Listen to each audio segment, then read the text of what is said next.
दो दोस्त हारिस और फराज एक गांव में रहते थे। दोनों को मुहिम जोई का शौक था।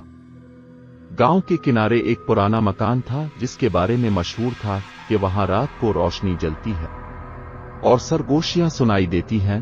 हालांकि मकान बरसों से वीरान था।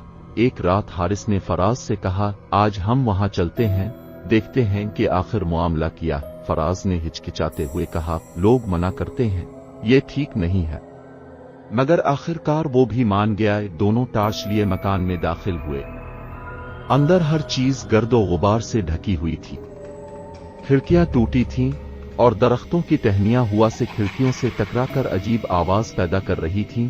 अचानक ऊपर की मंजिल से कदमों की आवाज आई। फराज ने घबरा कर कहा, ये कैसी आवाज है? यहां तो कोई रहता ही नहीं। वो दोनों सीढ़ियां चढ़कर ऊपर पहुंचे। वहां एक कमरा बंद था।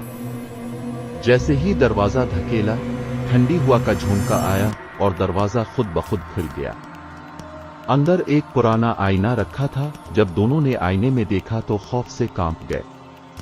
उनकी अपनी शबीह नहीं थी, बल्कि दो अजनबी सिया आंखों वाले चेहरे उन पर घोर रहे थे। अचानक कमरे में सरगोशी गूंजी, ये जगह हमारी है, निकल जाओ। फराज ने हारिस का हाथ पकड़ा और दोनों भागकर मकान से बाहर निकल गए।